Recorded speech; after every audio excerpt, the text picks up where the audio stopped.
everyone, and welcome to another Bite where we rewatch the most innovative and intriguing pitches from Shark Tank.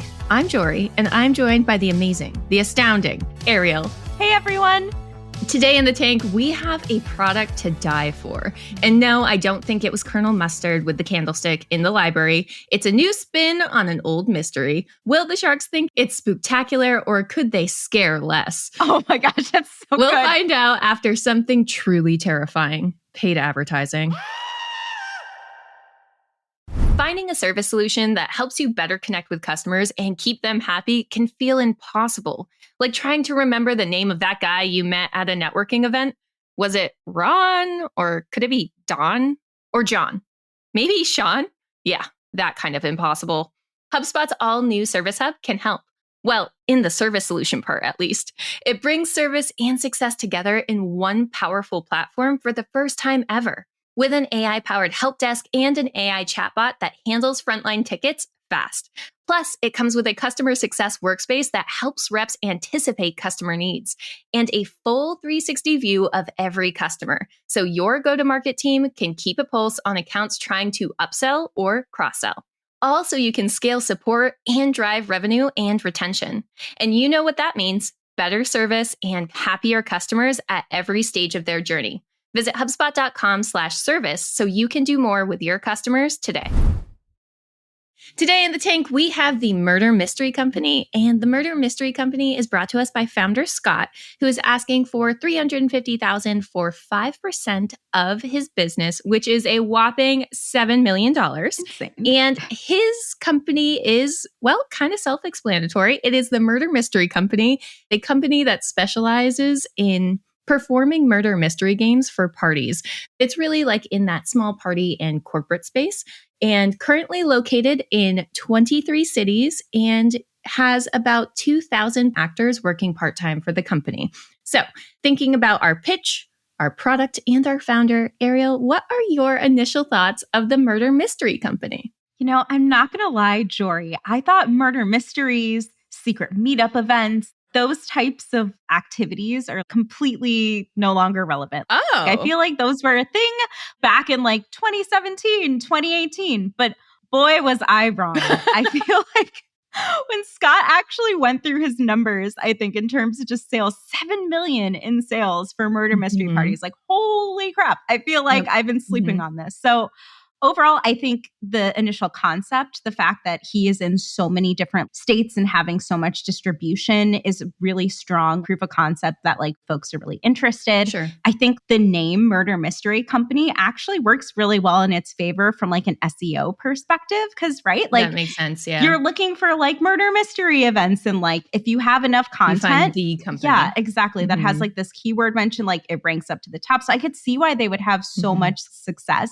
So I was very surprised overall. What about you, Jorie? So I love me a good murder mystery. I didn't know that it was something that would happen outside of like a random friend's kitchen. So basically the entire premise of this company where you could actually go to one that was put on in a hotel or just a venue. I was like, it just got even better in my mind.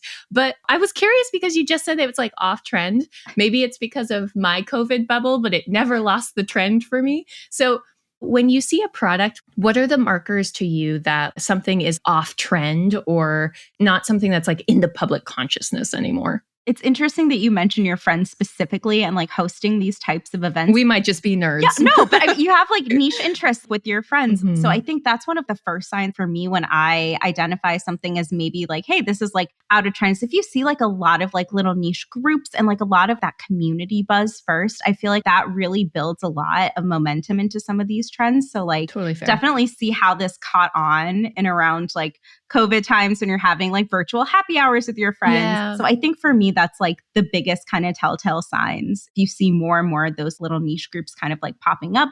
That's usually a really great way to like tell if it's going to spread. The king of horror, founder of the Bloom House production company, was one of our guest sharks this week, which was also kind of interesting. Which is awesome. Super awesome. Perfect fit. So I saw kind of why this founder would want to be on Shark Tank. The sales are really impressive. It doesn't seem like he's wanting for cash, but as he starts to kind of unpack these numbers, you mentioned $7 million in sales last year. And there's also like a sliding scale of price tiering that we get where it's like you could pay for a show for $4.99, but it goes up to like a $10,000 experience. So I think there is a lot of opportunity for them to do maybe more partnership-based marketing. There's so many opportunities, right? With like stunt-based marketing. So even thinking just about Blumhouse, like promos for like a murder like movie that's coming out so or smart. a horror movie, like they could have like a themed like experience or event. Or like Bridgerton, they'll have like Bridgerton pop-ups. Like the balls. I was more surprised given how much success they've seen that they haven't made that pivot already. But I think it makes sense in the long term for them to look at more of like the hotel packages and like experience, just because, you know, I think for them, really solidifying their presence, whether it's through a few different cruise lines or movie like licensing deals. Like I think that's like the best strategy for them in the long term. So like partnering with big hotel chains or like cruise lines, that makes sense. He had mentioned that it was a bit difficult to lock those partnerships down. I wish we just had more information on specifically how those types of partnerships work, because it's like, is it difficult because there's no interest? Because that's one issue. Right. Is it difficult because you're trying to sell a single event rather than like an ongoing partnership? Because I could also see how that was difficult. So that's something that we didn't really get in the pitch, is how these partnerships kind of work. Do you think that this is something that he could potentially like pivot into a franchise model with? Because I started to think about it and it's like, look at your cost. Your big problem here is that you need the space essentially to put on these big shows. He mentioned sometimes there's dinner. So there's also like kind of like a restaurateur logistics issue there. But it seems like he's paying people part-time to put on these events. And it just seems like a lot of potential overhead, especially if you're in a city that doesn't have like super high demand. Jorie, when you go to an escape room, do you go based off of the company that owns the escape room, or do you go because of the experience itself? So I don't do well under pressure, so I don't really go, but I have gone before, and I don't think it's actually the company. I think it's the proximity. Maybe that's just me, but I think it's actually location based. So in that way, scaling to as many cities as possible would make sense. I think like the brand piece here, and this sounds so like counterintuitive, I feel like, to what I normally would say. The brand may not matter as much as like the quality of the experience. What's the experience that you would come to expect from Murder Mystery Company? Is it the fact that there's always a shock and delight type moment? Is there high quality culinary experiences that you can come to expect? So I think a lot of the branding would have to be done through the actual experience and have something be very unique. Is it a method of acting? The Murder Mystery Company acting, and they partner with local colleges. Theaters. We love theater kids. I was a theater kid. We love a theater kid. Ariel lore for you today. So I think it's less about like the names. It's through the experience itself and like the quality itself that I think would accomplish a stronger branding. So we know that he has a couple different tiers. How do you maintain, like as a business, that value promise consistently if you have not inconsistent experiences, but just different ones? I think it all matters on how you're kind of like packaging this. So if this is like your base level, what you can kind of expect, maybe it's like less of an intimate group. You attend like a massive gathering for like $200 a ticket. I think it's the way that they go about packaging. And then obviously for like your more luxury, private type of events, that could be, we have actors for a 5-hour long duration. So I think, again, it's what are you communicating to your customers is like the main value that they can expect from Murder Mystery Company versus other companies. Really understand from the consumer perspective, why do they go to these types of things? Is it just to hang out with their friends and have fun? Is it to role play? Like, what is that need that like you're meeting within your consumers? And, you know, try to understand and scale from there. So Halloween time, they'll probably spend more money in like an engaging type of event that's private versus going to like a massive warehouse murder mystery dinner. I always think about murder mysteries because usually they're set very like Agatha Christie, or at least the ones like I'm involved with. Style. Yes, like roaring 20s. Yeah. You wear the flapper stuff or the zoot suit and you get into it. And that makes sense, right? Like what the experience you'd expect for like a cute date night on a Friday is very different from like, it's Halloween and we've rented a Scottish castle and we expect to and you're spending have a the night weekend. there. Yeah. Exactly. That makes sense. So surprising potentially no one, it was Jason Blum who was very interested in this murder mystery deal. They offered $350,000 for 10%. Scott tried to counter offer, and it was an interesting moment for the Sharks because Mark immediately jumped in, didn't even let Jason respond really to that counter offer, and was like, "What are you doing? Why would you try to counter offer? It's the perfect deal." And definitely was really peer pressuring the founder to take the deal. And here's the thing. I feel like I've seen this more on this season than any other season, but I feel like we've started to get this theme of Sharks have sort of pivoted who they're rooting for. In the past, in certain seasons, the Shark is like, "Oh no, that's not a good deal. You should keep counter negotiating." And in this season, more than others, I feel like we see the Sharks pressuring the founders to settle. How'd you read that? Yeah, I wonder if the production is now deciding to edit that feedback back in, and maybe that's something that's been excluded before in the past and how they decided editorially to edit it. But I definitely see more pressure to go for it. And it was cute because Jason and Mark have throughout this episode just encouraging one another and the founders go for their respective deals, which I thought was just very wholesome. I think, Scott came into the tank looking very specifically for someone to help with the introductions and the partnership pieces. And I think this was a case where it's yes, this is clearly the ideal Shark to do this. As far as the negotiation, I think he was asking, what, $350 for 5%.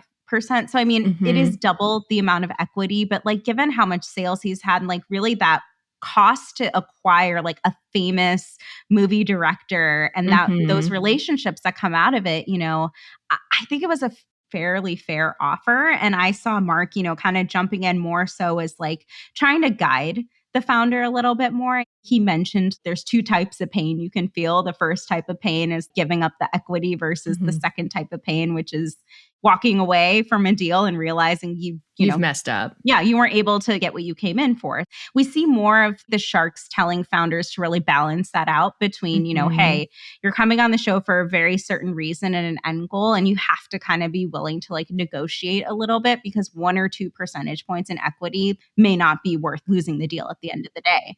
And the potential partnerships. That's so true. Right. So I have to ask, do you like horror movies? I like the old ones that I can't be afraid of, like Dawn of the Dead, the ones that really cheesy, classic. old.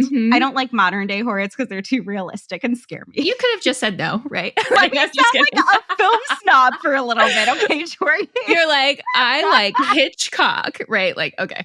The reason I ask is because I'm looking at a list of the Blumhouse. They're very gory, aren't they? They're very gory. Yeah. But you had mentioned to potentially have a special shocking event or pop-up.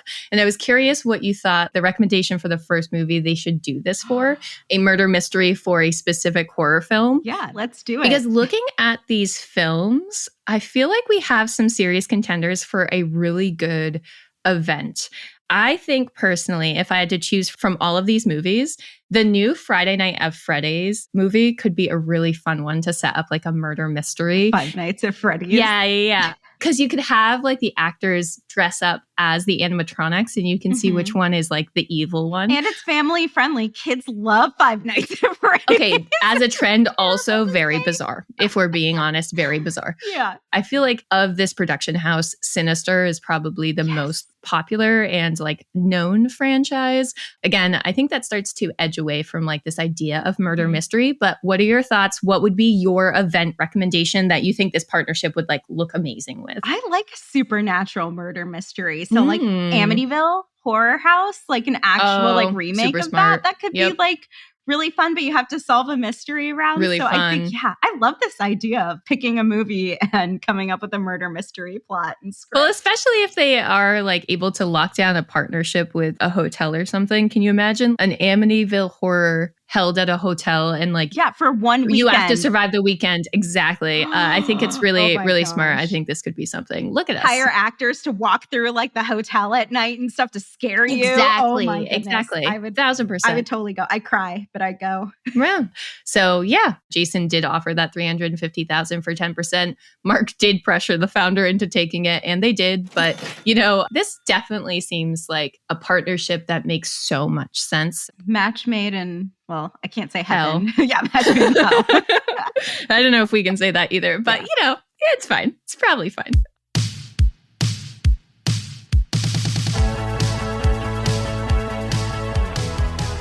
Production for today's episode was brought to you by Arie Desormeaux. Editing comes from Robert Hartwig and support from Alfred Schulz. Subscribe on Apple Podcasts, Spotify Podcasts, or wherever you subscribe to the greatest podcasts ever. That does it for me. See you next week in the tank for another bite. Create Like the Greats, hosted by Ross Simmons, is brought to you by the HubSpot Podcast Network, the audio destination for business professionals. Each episode hosts an in-depth analysis of some of the greatest creations and creators of all time, along with deep dive conversations on the creative process that went into building companies and brands. If you like learning about history or learning about the creative process, you'll like this podcast. Listen to Create Like the Greats wherever you get your podcasts.